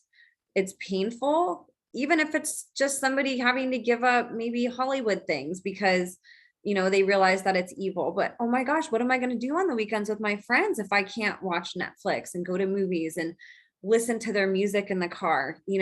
When you let go of things, that's a gift from God saying, I'm emptying your hands so you can take something more positive for yourself. Now you have room to grow with things that are good for your soul, that are nourishing, that feel good. So I think there's always that blessing too. It can be really doom and gloom, but when you really find those things that make you feel good, now you have so much more time for it. Now you have more energy for it. Now you're going to be uplifted because you're devoted to aligning with those things that make your soul sing, that make your heart just beam, and we're so used to just tolerating things that don't feel good just because maybe it's popular, maybe it's there, maybe it's convenient, but I think there's a real beauty in that. And I think survivors have really learned that. Yeah, you might have a smaller circle.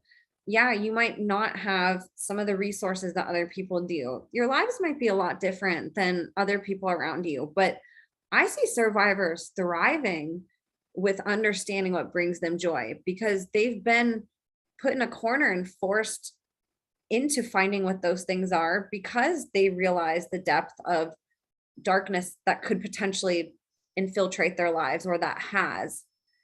So I even think along those lines, like we have so much to learn from you from that perspective, because it's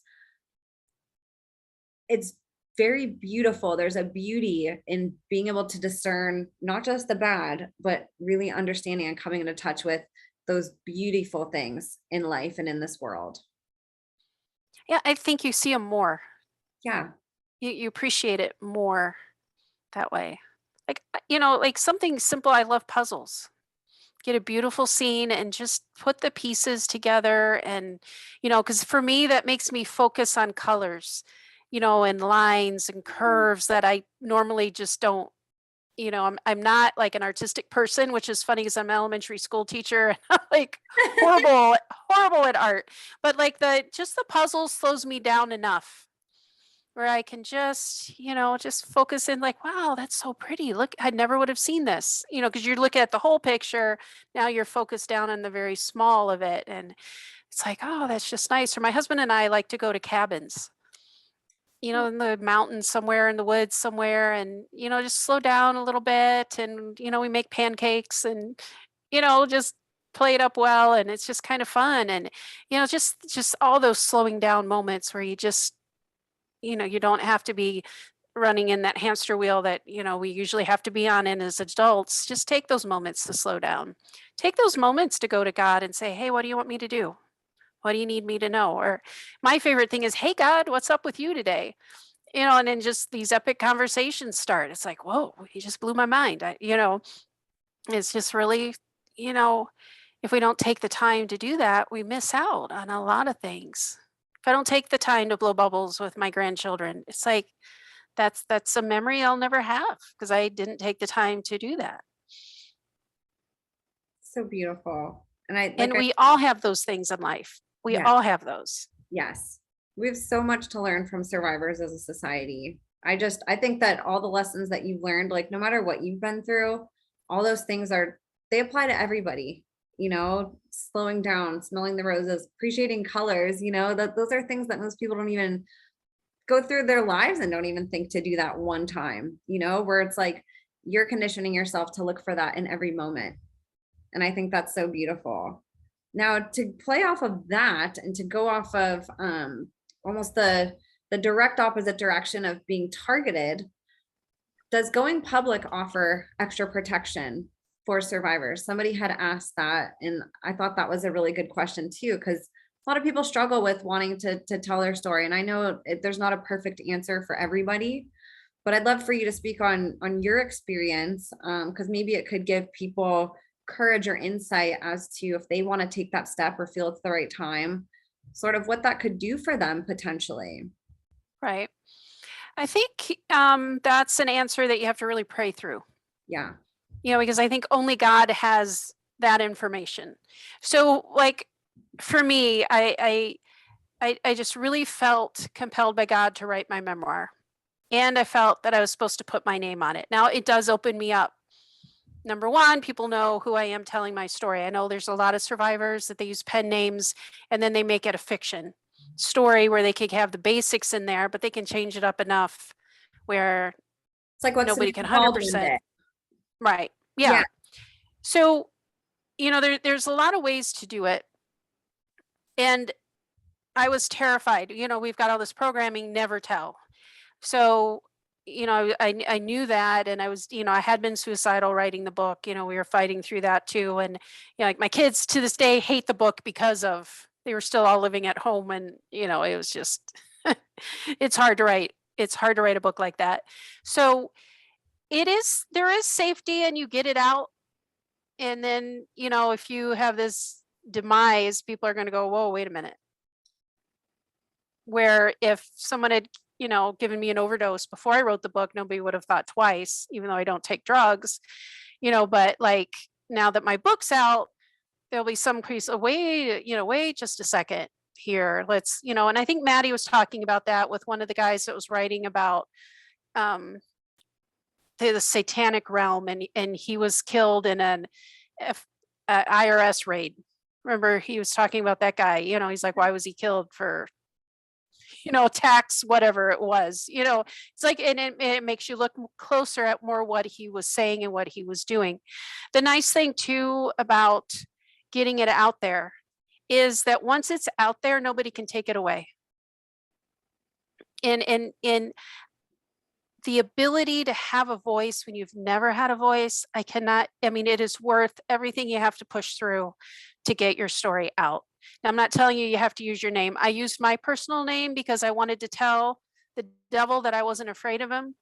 And I wanted to tell other survivors that we can stand up and we don't have to be afraid any longer. It's like, okay, we had to be afraid when we were little, but we're adults now. We don't have to live in fear today. And that was my message.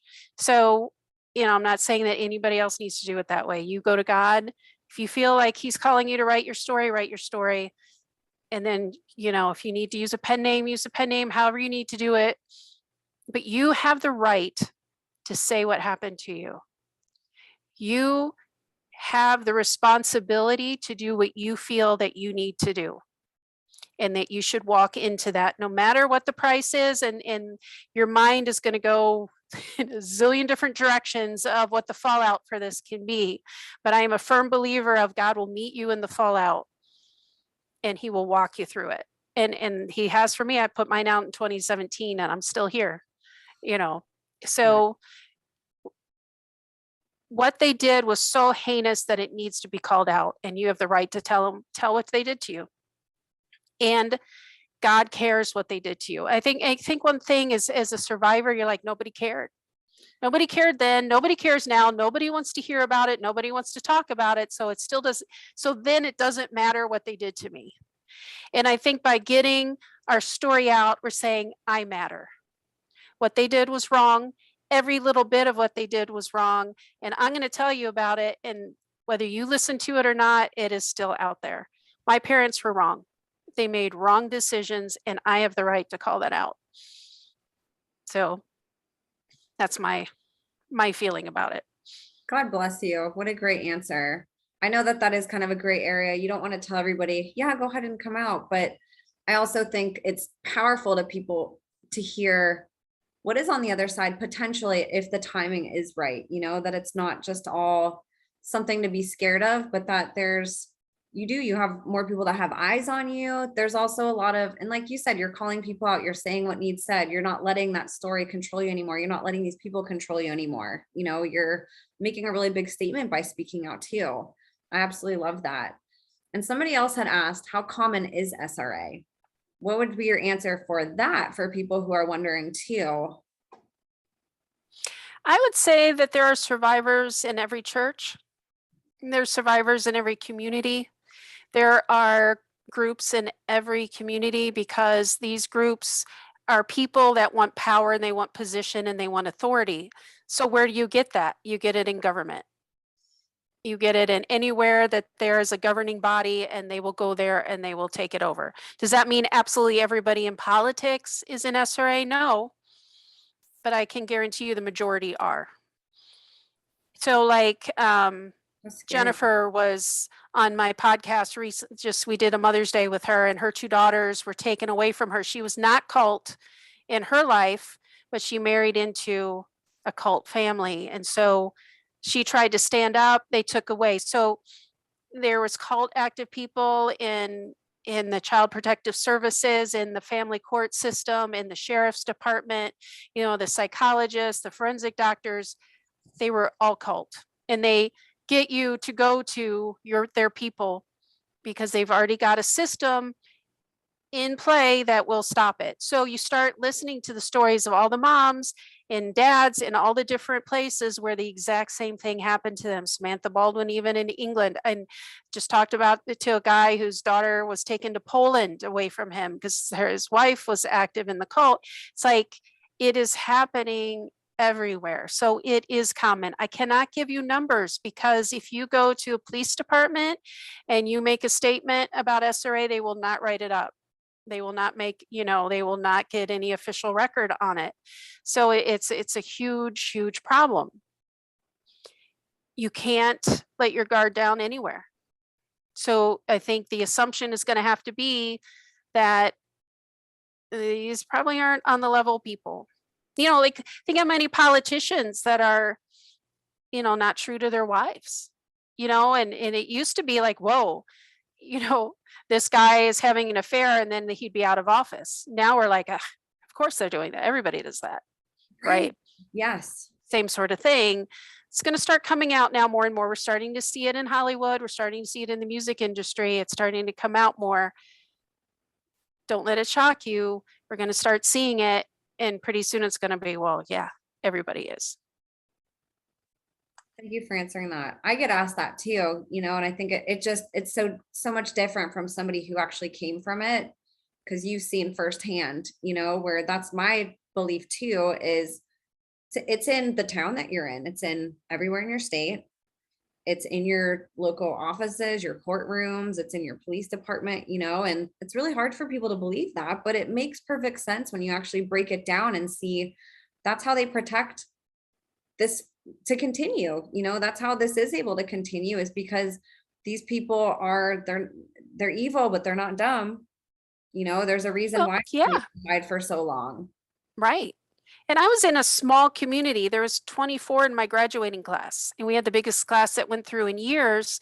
But in the rituals, it wasn't 3 or 4 adults there. I mean, there was a lot of people there. There was a lot of people, and that is in a small community.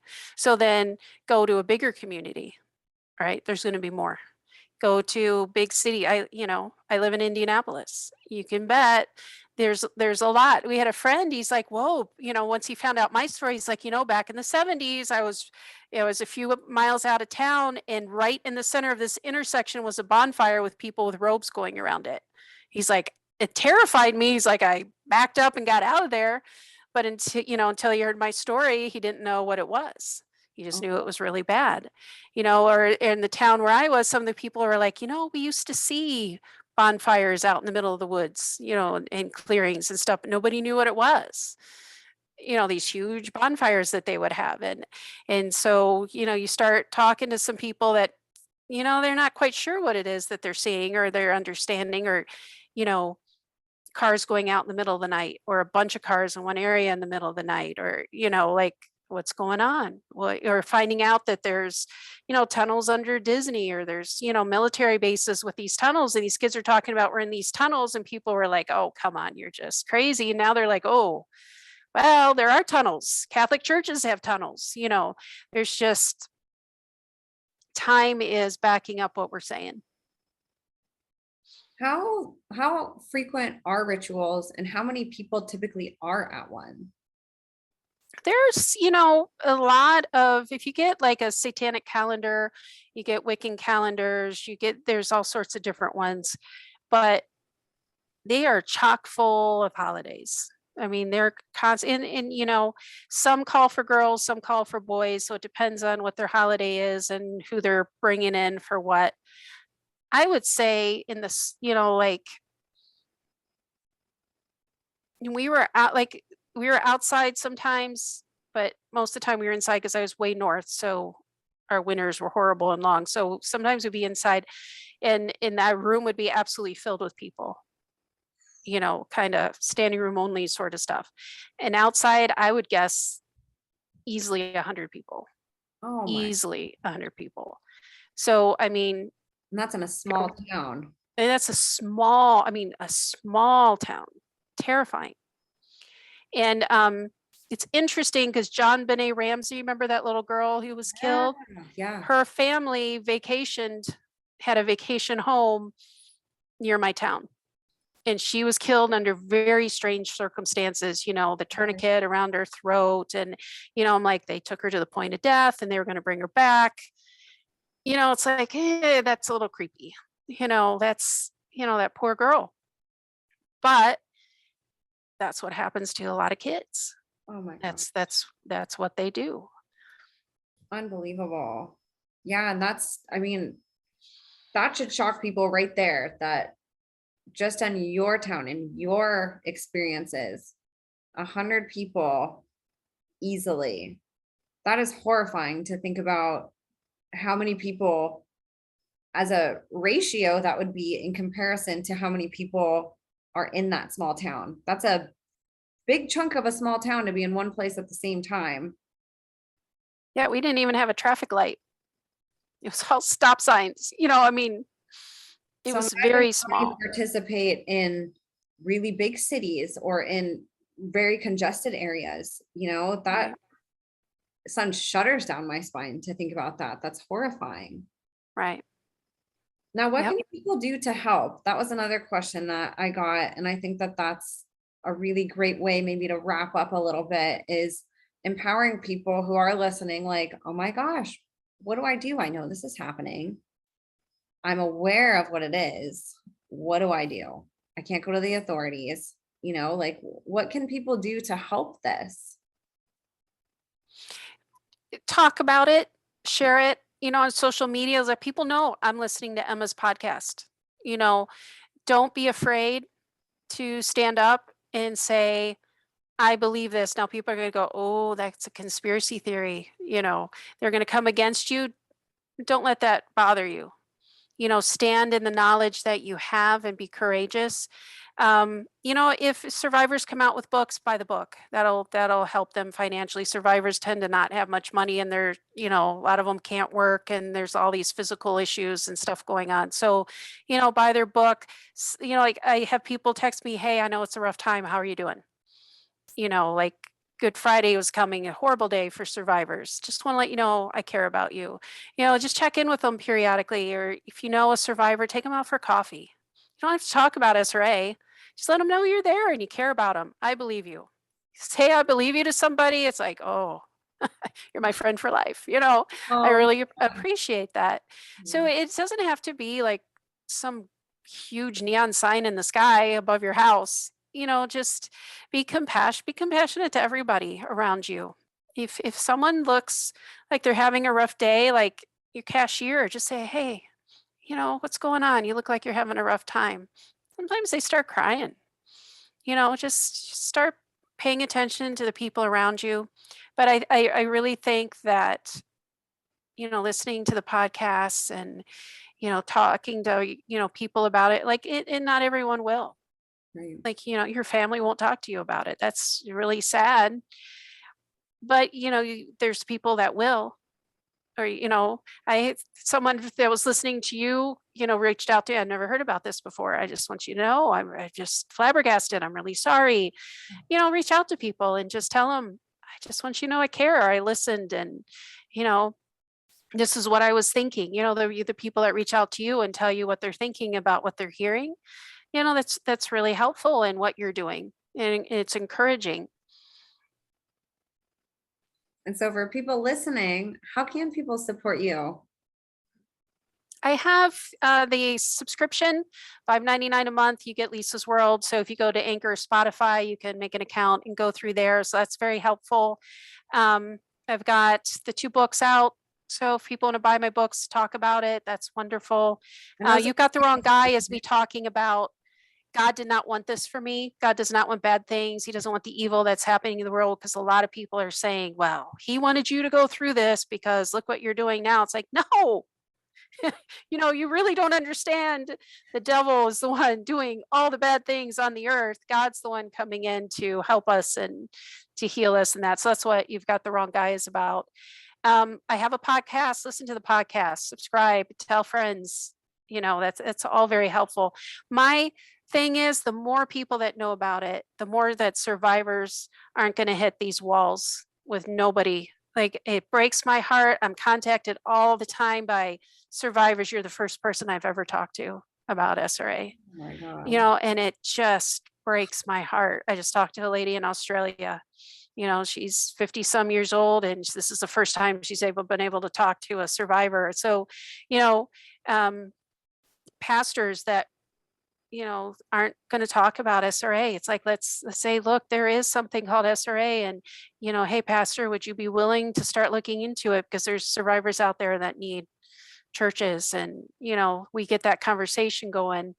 And I don't want any survivor to not be able to get help. 100%. Yeah. And your books too, those are on Amazon, right? Mhm. Okay. So I'm going to link all that. Are they anywhere else, just on Amazon? Kindle has them. So if you have a Kindle subscription, you can get them for free. And then Barnes and Noble online has them as well. Oh, how cool. But you Okay, can cool. ask for them in libraries, and just put it out there and see if they will get it. That would be great. The more people that read it, I just really appreciate that. Just 100%. getting the message out there to let people know this is what's going on. Let's put a stop to it. Yeah. Ultimately, I want to help survivors, and I want to get the kids out. A lot of kids need to be rescued. And we need to resource people like Lisa, you guys. She doesn't charge an arm and a leg for stuff. And if you have a Kindle, you can even resource her for free. Take the knowledge she's giving you, gift it to somebody. That's something free that you can tell somebody to download if they have a Kindle. Take what she is teaching to you and go teach somebody else. Bridget always says this, there's the power of one. You might just think you're one person, you're this little fish in a big pond, but you go tell one person, they might go tell two people, that two people might tell two more people. We have power. It doesn't have to be doing something absolutely crazy or doing something time consuming or expensive. It could be just as simple as talking to a friend or a family member who might be willing to listen, gifting somebody with a book from a survivor instead of, going to your mainstream books of, people who probably are in a cult. So there's so many different ways that we can support survivors. And we want Lisa to be able to keep doing this 24 hours a day. I know from experience doing a podcast, it's not cheap, whether it's equipment, time, asking people to come on, managing social media pages, the costs that go behind it. It adds up to be a lot, and you're getting it for free. So I feel like the least that we can do for people who are doing all this effort, like Lisa, is go buy a book that she wrote, support her, show her that you appreciate her, and help resource her so she can continue to pay for her equipment and her podcasts and her guests and writing books and all the different things that she's doing, because she's ultimately doing this for free. So you don't have to pay to hear all of this, So I think that that's the best thing that we can do, is help resource her so she can continue doing this. So I'm going to link all of her links below: social media, her books, her podcast, all of her different ventures that she's doing. I'll have all of that below, along with I'll link all of her episodes that she's done here too. I have a playlist of Lisa's right on my podcast page. If you guys are on YouTube, you guys can find her. And then if you guys are on other platforms, just go ahead and scroll through, and I link her podcast in there too. So please go subscribe to her podcast and everything that she's doing also, and support her. Lisa, is there anything else that you want to say before we log off for the day? I just appreciate your listeners so much. I just really do. Several of them have reached out to me, and it means a lot. It just means a lot. And everybody's glowing about you. Everybody loves Emma. So I'm like, yes, I know her. She's my friend. Isn't she the best? So you're really doing good work, and your listeners are doing good work. And you guys are, we're all together changing the world, and that's exciting. I agree. So It thank feels you. like we're one, but we're really Yeah. not. Like, there's so many of us. We look at it like, oh my gosh, it's me against them. But it's like, no, it's us. We're God's army, and we're fighting Satan's army. But like, there's so many of us. And that gives me courage and encouragement also, is knowing that people care. That really lit up my heart whenever you're like, yeah, one of your listeners reached out. And I think that's so great. And reach out to Lisa, you guys. Go actually physically reach out to her. Like, she's so responsive and great. Like, she loves hearing from you guys. So go connect with her on social media too, and reach out, even if it's just to thank her. Like, please do that. It means the world to me, and it warms my heart that you guys love her as much as I do. And like Lisa said, we couldn't do this without you guys. So thank everybody for listening. Like, it means so much to me that so many people care about this little podcast, that I didn't think would be something people would care about. Like, it's totally opened up my eyes how not alone we are in this movement and how many of us there are. So you guys are awesome. Check out all of our links below too. Subscribe to our new Patreon, share this podcast, share Lisa's voice, go support her. And thank you guys for listening. God bless you, and we will see you next week.